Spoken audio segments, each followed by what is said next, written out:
8 ties and 7 of them fully in the balance. The Champions League could only dream of this kind of Thursday night drama. Hello and welcome back to UELtras here on Ranks FC, the show that walks you through everything you need to be watching on the Thursday nights in the Europa League and the Europa Conference League. I'm Jack Collins, and tonight we find out which teams will make up the final four in each of these two competitions. There's plenty to get our teeth into, so let's get into it. Sporting will feel that they're unlucky to be behind after a decent performance in Turin. And with the opportunity that opened up in injury time for them to grab an equaliser, both Pedro Gonçalves and Hector Bellerin denied by an incredible last-ditch double save by replacement goalkeeper Matteo Perin. But the chances created were enough that Lisbon's green and white will feel that there's every opportunity for them to progress this evening. Despite Perin's heroics, first choice Wojciech Szczesny is likely to return between the sticks for the old lady this evening, having been passed fit to play after leaving the field with heart palpitations a week ago. It's nice to see him back and firing. Alexandro too looks likely to return to the starting 11, probably as part of a back three and behind Filip Kostic on that left-hand side.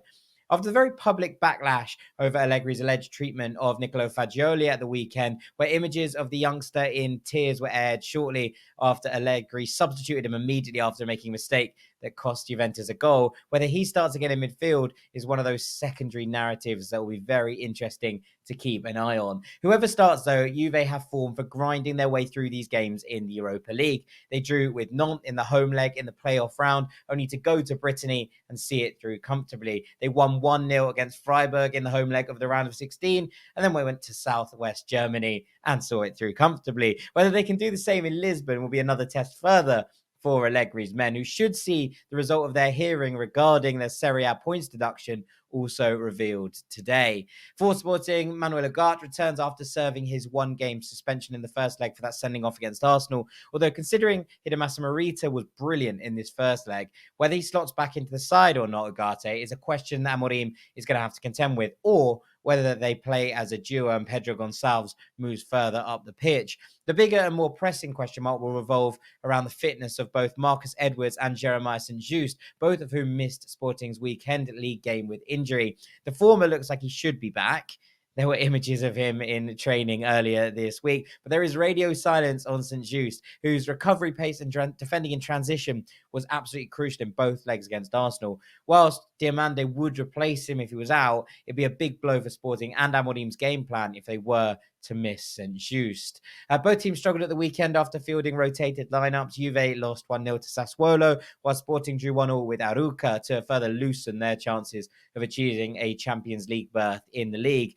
Juventus' chances of the same remain tied inextricably to the results of this hearing. But if it was not to go their way, it looks like a massive ask for the old lady as well, which all means that this remains an absolutely crucial game for both sides' chances of reaching the Champions League next season. Sporting will take heart from their performance in Turin, if not the scoreline, whilst in the form of Pedro Gonçalves and Marcus Edwards, considering that we think he's going to be fit. They do know that they have the firepower and the creativity to unlock any side in this competition. Juve, on the other hand, will take heart from their previous Europa form and the fact that they have been able to grind games out and get things done. As this game opens up, as we expect it will do, the ability of Angel Di Maria and Filip Kostic could be absolutely crucial to their ability to attack on the counter.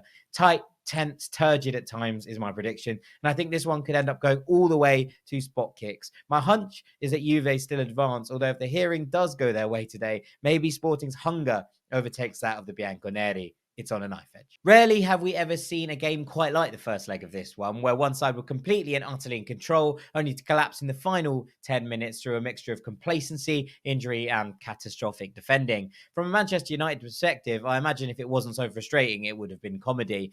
As it is, it leaves United in a precarious position against a side whose pedigree in the Europa League is unmatched. Sevilla are having a dreadful season domestically, but recent results under the unheralded Jose Luis Mendilibar have seen the club move away from the relegation scrap and pick up a shock result at Old Trafford that somehow has them in the driving seat coming into the second leg. And with United's injury crisis deepening week by week, the six-time Europa champions will start to believe that they're capable of pulling off the shock that even the most diehard of their supporters would have struggled to see coming after Marcel Sabitzer fired United into an early 2-0 lead at Old Trafford. But with Rafael Varane and Lisandro Martinez out, United will once more turn to Harry Maguire and Victor Lindelof at centre-back, whilst on the flanks, Aaron Wan-Bissaka is in good form, and despite Diogo Dalot's goal from left back at the weekend, Man U expect Luke Shaw to return from injury absence here. Bruno Fernandes is suspended after picking up a ridiculously harsh yellow card in the first leg, so Christian Eriksen may well jump into that number 10 role, with Fred coming in to partner his countryman Casemiro in the middle. It's a partnership, to be honest, I really like, one that's worked well for Brazil and one that provides a nice balance from which I think Fred thrives. We haven't seen the best of him in a United shirt unless he's been flanked by Casemiro, so I think this might not be the end of the world for United fans. Marcus Rashford has returned to training as well, but I think a start might come slightly too soon. So I expect to see him make a cameo off the bench, especially if United are struggling to find the back of the net. Whilst that fluid front three of Sancho, Martial and Antony should get another go here. There have been flashes of brilliance from the three of them together at times so far. For the hosts, there are a few misses as well. Gonzalo Montiel is suspended for his yellow card offence at Old Trafford, meaning veteran skipper and former Manchester City man Jesus Navas will start at right back. Joan Jordan, his injury recurred at the weekend against Valencia. That should rule him out. Gudej and Fernando should provide the pivot. And it's good to see Nemanja Gudej playing in centre midfield, not playing at centre back anymore. He has served his time. Hashtag free Nemanja. The other big change might well be the deployment of Yusuf En-Nesyri from the start. Left on the bench whilst Eric Lamela led the line in the first leg, his impact and the fright he gave United's defence in forcing the equaliser means he absolutely should be getting the nod here. He gets in behind, he forces mistakes, and I think if he tries to win those aerial battles from the off, it's going to be a big part of how Sevilla get themselves into the game. And if they can bring him in and make sure that he's a big part of it, I think he's the kind of player that will cause a makeshift Man United back line problems all night long. The first game of this game was a bit of a madness. As I said at the top, there's no rhyme or reason as to why Sevilla are still in this game, but they are. And with Real Madrid in the Champions League, this is what Sevilla do in the Europa League. Often is inexplicable, but it exists. United ceded control of the game long before they went down to 10 men, and now they face a test of their mettle that questions not only their squad depth but also that mentality under Erik ten Hag. Considering how bad Sevilla were for the first half of the first leg, there is no reason that this United team, even under strength, should not be able to put them to the sword, even at the Pithwa. But the longer this tie is level, the more Sevilla and this fan base will start to believe that this trophy has their name on it once again. United need to draw the sting from this game early on, or we could see a tie that they had in the palm of their hand slip from their grasp very, very quickly. As much as Xabi Alonso has shifted the mentality around Leverkusen, there are some facets of a football club that you just cannot change in 6 months. As Leverkusen spurned chance after chance after chance in the first leg of this tie, sometimes you have to wonder what hope any manager has of altering a club's DNA. And when Victor Boniface wandered into the Leverkusen box just after halftime and curled in a beauty on a wonderful night for Nigerian forwards in Europe, it just felt like Leverkusen were doing a Leverkusen once again. But then Florian Wirtz, the jewel in the Leverkusen crown, stepped up again to send the Bayer Arena into raptures and to keep this tie at level pegging with a trip to Belgium looming on the horizon. Wirtz is a generational talent, I said it. Returned from injury to ascend once again to Starboy status, but this game is now skewed towards USG and their impressive run in Europe just continues to go on. I talked about last time the fact that USG are owned by Brighton chairman Tony Bloom, so I'm not going to go over that again, but their performances on the Europa League stage this season have been nothing short of phenomenal. I cannot remember a USG performance where they phoned it in. They are a living embodiment of my mantra that when you respect the Europa League respects you. Boniface will again lead the line with his scintillating European form, meaning that he leads the Europa League scoring charts going in tonight alongside Marcus Rashford. Whilst alongside him, I think that Kyle Goretz might throw Brighton loanee Simon Adingra into the mix to exploit the fact that this game might just open up into a basketball-esque end-to-end battle for the ages. Aside from that, it's kind of as you were for both teams. Two teams playing three at the back with flying fullbacks, two forward lines capable of tearing each other apart in transition, and a game that I think genuinely could be the highlight of the entire night. Leverkusen are on an 11-game unbeaten streak under Xabi Alonso, boast one of the crown jewels of European football in Wirtz, and contain an excellent blend of youth and experience in a system where the manager has got their best players playing their best football. But they remain Bayer Leverkusen, which makes it incredibly difficult to trust that any of that is going to matter. And they come up against one of the most well-run and exciting teams that the Europa League has seen this year, one that has already dispatched Leverkusen's Bundesliga compatriots Union Berlin on home soil after a draw in Germany. We've seen it before. USG boasts the competition's joint top goal scorer in Boniface and its joint top assist provider in Teddy Tuma, who roams from midfield to cause chaos in opposition back lines. They are not to be underestimated. This one looks like a classic in the making. I'm backing both teams to score and it to swing like a pendulum throughout. But picking a winner, you'd be a braver man than me. Roma come into the second leg of their game against Feyenoord, the successor to last season's Europa Conference League final, with a 1-goal deficit, but also off the back of a massive 3-0 win over Udinese in Serie A at the weekend, which cemented a 5-point cushion over Inter in their hunt for Champions League football next season.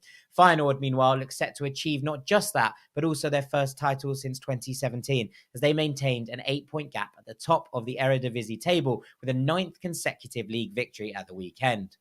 Whilst a 1-0 lead going into this second leg and a sensational run of form will both give Feyenoord plenty to believe in ahead of this game, there are some caveats that they would be well aware of that they need to keep in check in order to keep that hope alive. The first of these is Roma's home form and their record in this competition. Through the playoff round against Salzburg and the round of 16 against Real Sociedad, it's been Roma's 2-0 wins at home that have sent them through on aggregate. And at the Olimpico, a record of just 2 losses in 12 in 2023 is enough to worry even the most high-powered opposition. All 10 of those wins have come with clean sheets also, and Mourinho's rock-solid back three, settled as they are, have the capacity to nullify anybody. Smalling, Mancini, and either Llorente or Ibanez provide the rock on which Mourinho has built his church in Rome, the basis on which this team is formed. And they go around 150 minutes at the moment between conceding goals at home this season. The other issue that will be at the back of Feyenoord's mind is their lack of traction in winning games in Italy. They've lost 6 of their previous 9 visits to the peninsula, including a 4-2 drubbing at this very stadium in the group stages at the hands of Roma's cross city and eternal rivals Lazio back in September. In fact, you have to go back over 2 decades to find Feyenoord's last win over Italian opposition in Italy, when they beat Inter in 2002, back when this competition was still very much the UEFA Cup. An Ivan Cordoba own goal gave them victory at San Siro. Still, this Feyenoord team feels like a far greater iteration than most of those of late, with the goals of Santi Jimenez spearheading their drive and the talents of skipper Erkan Kökçü and first-leg goalscorer Mats Wife holding down the fort in the middle of the park. Igor Paixão is chomping at the bit for a start on the right-hand side, so it'll be interesting to see if Arne Slot opts for the young Brazilian or the more experienced Alireza Jahanbakhsh, who started the reverse fixture. Usama Idrissi is an interesting one on the other flank, a man in gleaming form following a weird, winding career that has seen him end up in Rotterdam after a nomadic journey. Blessed with the ability to beat a man without the need for any real pace, it's good to see him finding somewhere where his abilities, never really in question, can really shine in a system that suits him. On the other side, Tammy Abraham's late goal against Udinese to snap his goal drought was much needed, with question marks over who will start behind him. Paulo Dybala went off injured in the first leg, but Roma are hopeful he will return, whilst Pellegrini may well play further forward on the other side to accommodate former Feyenoord man Gini Wijnaldum in the midfield pivot. Feyenoord will hope that revenge is sweet here and that they can see out this tie to exact a painful, served cold reminder of Tirana last May to Roma. I think it's possible, but not without some pain themselves. I'm predicting Roma edge it by 1 in normal time and that we see a winner from spot kicks in a really close, well-matched encounter. And with that, we head over to the Conference League, where 3 of these ties remain in the balance. We'll start with those and talk briefly about the last one too, but here's the lowdown. West Ham will feel lucky to have got out of Belgium with this tie level after Gent missed a handful of golden opportunities to give themselves an advantage at the end of the first leg. The Irons started well before Gent grew into this one, and despite West Ham scoring a goal against the run of play as the Gent defence just switched off, the equaliser came just after the break, and from there, it was mostly one-way traffic as the Belgians laid seed to Alphonse Areola's goal. Castro Montes dragged one wide. Gift Orban hit the bar with a ridiculous self-set bicycle kick. Tissal Dooley missed what should have been an open goal late on, but 1-1 it remained, and it sets us up for another well-poised encounter in East London. West Ham's recovery from 2-0 down to earn a point against Premier League leaders Arsenal at the weekend will give fans hope, not only in terms of moving away from the relegation zone domestically, but also in terms of the performance, which, after the first 25 minutes, was amongst the Irons' best this season. It's going to be very interesting, though, to see how this one plays out in terms of the game itself, because on the back of that performance, I expect the London Stadium to roar the hammers out and want them to play on the front foot, dominating the ball. That's all well and good, but it's also exactly how I expect Gent will want West Ham to play, pushing forward and leaving spaces for the electric pace of Orban and the cute interchanges of Hugo Kuipers to thrive between the lines. Moyes went with a back three to try and stifle Gent in the first leg, but I can imagine slightly more attacking lineup here might see Lucas Paqueta in for Ben Johnson as West Ham tried to step on the front foot early and get their noses ahead in the tie, switching from a 3-4-3 to a 4-2-3-1 in front of the home crowd. Gent's midfield duo of Sven Kums and Julian de Sart will have a big job in their hands if that's the case, having to drop in to cover the drifting threat of Paqueta, as well as dealing with those punctuating forward runs of Declan Rice, who was a threat from deep in the first leg and will continue to be the Hammers' heartbeat as they go in search of a 12th successive unbeaten European game. In truth, Gent were wasteful in the first leg, and if they're going to spring a shock here, they need to take their chances. As the game opens up, Orban in particular should be able to test a back line that's been far from cohesive across the course of this season. And if Gent can turn the crowd on their own team, I do think a surprise remains in the locker in this game. But West Ham are in better form than many are giving them credit for, and with safety looking more and more likely, they can turn their attentions to a genuine opportunity to win silverware this season after last year's Europa League semi-final disappointment. How do you solve a problem like Anderlecht? Well, apparently, you just appoint Brian Riemer. The former Brentford assistant has turned a struggling season into one where Anderlecht look odds on to be in a European semi-final, and he deserves major credit for a turnaround that looked impossible around Christmas. That said, Anderlecht took a beating at the hands of league leaders Genk at the weekend, and another disastrous away performance would put this season on the brink of being a failure again, with playoff qualification looking out of the picture domestically. And RZ have turned up the heat at times this season, including at the weekend, where a 3-0 demolition of Fortuna Sittard away from home showed that they do have the firepower to hurt teams when momentum starts to swing their way. And to have done it without starman Jesper Karlsson as well will give the manager, Pascal Janssen, hope that there is still life in this tie. There should be life in it as well. In the first leg, RZ were incredibly wasteful, missing various opportunities that would have drilled home their supremacy in terms of possession and chance creation. Whilst Anderlecht's 2 goals, courtesy of Michael Murillo and Majid Ashimeru, were both well-taken clutch moments that handed the home side the win and a major advantage in this tie. The question over Karlsson's fitness hangs heavy over this whole game, though. His 10 goals and 8 assists this season have been crucial, especially in this competition. And that relationship with Vangelis Pavlidis up top has been the key to unlocking plenty of opposition defences. He is back in the squad after missing the weekend's win, which is some relief to RZ fans. But whether he is fit enough to start is a major sub-narrative to this entire debacle. If he is, RZ will feel that 2-0 is a deficit that they can overturn. To do so, though, they'll have to get past Bart Verbruggen, the Dutch sensation in goal for Anderlecht. And whilst he did have to pick the ball out of his net 5 times at the weekend, last week RZ failed to trouble the man who looks like the heir to the national team's #1 jersey. Anderlecht will have to dig in, which means it's going to be a lot asked of their front three, especially on the counter. If, as expected, RZ come out with their tails up, a rampant home crowd, and dominating territory, Islam Samani will be tasked with holding up balls out of defence to give Jan Vertonghen and co a relief break, and also bringing wingers Francis Amuzu and Andres Dreyer into the game to try and catch the home side on the hop in transition.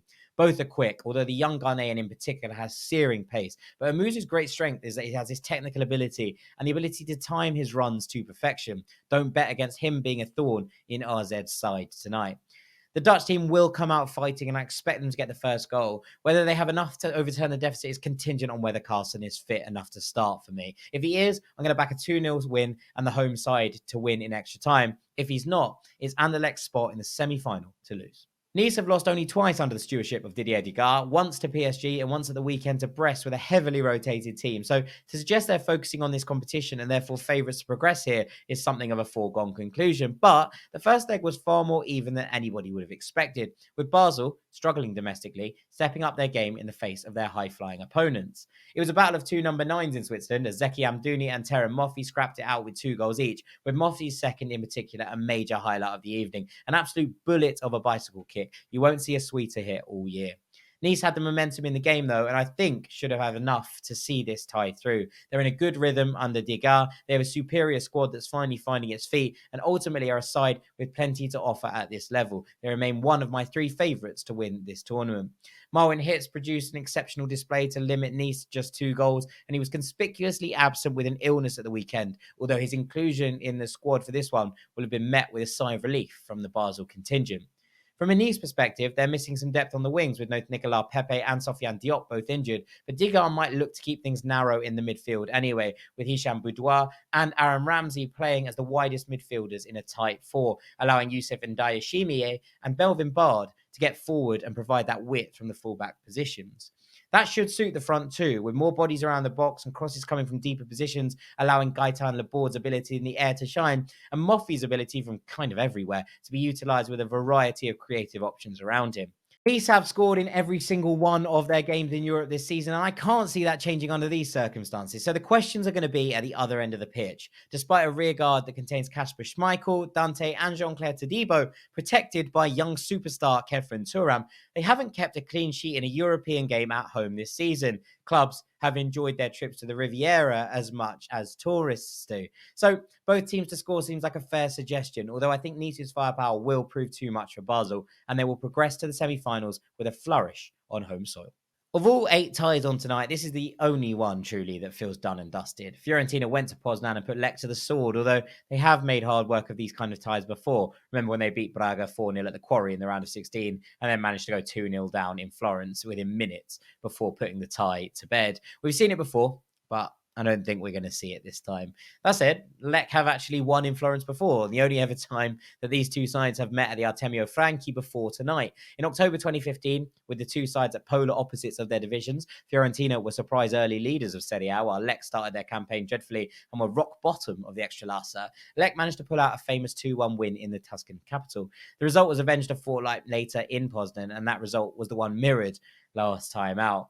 Fiorentina made relatively light work of Lech on Thursday. Even the equalising goal for the Poles was scored after Nico Gonzalez had cannoned one off the post at the other end. And I think it's that right-hand side that caused the damage last Thursday will do the same tonight. Although Gonzalez was taken off injured in the away leg, Jonathan Akone came on to replace him, and both men ended up with a goal and assist, which is good going. Both then started the weekend game against Atalanta, with Nico moving over to that left-hand side. But whilst those fitness concerns have been alleviated, I do think there might be a bit of rotation here for Vincenzo Italiano with both league and cup action over the next week. I'd imagine that one of the two, and probably Akone, is the man that will get the nod rather than both happening to continue terrorising either Pedro Robosho or the man who came in to replace him at the weekend, former Wolves, Leeds and Scotland man Barry Douglas. Who knew he was at Lech Poznan? I think Ricardo Sotil might get a run out on the other flank as he continues to recover from the back surgery that saw a herniated disc eventually resolved after weeks of pain for the youngster, whilst Igor might slot in at centre-back to give Nikola Milenkovic a well-earned rest. Don't be surprised either to see wholesale changes in Fiorentina's midfield, given their hectic schedule over the next few weeks. But whoever starts, especially up front, goals will remain very much in the plans. Artur Cabral and Luka Jovic currently share the competition's top scorer mantle, which is testament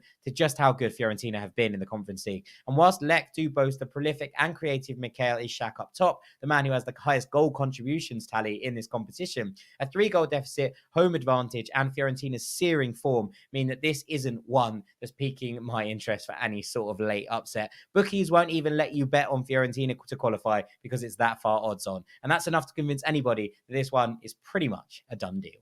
That's all for today on UELtras. What a Thursday night we have ahead of us as ever. And as ever, please do share this with anybody you might think would like it, any lovers of these two brilliant competitions. I will see you very shortly for those semi-finals once they are all set. Take it easy, gang, and long live the UELtras.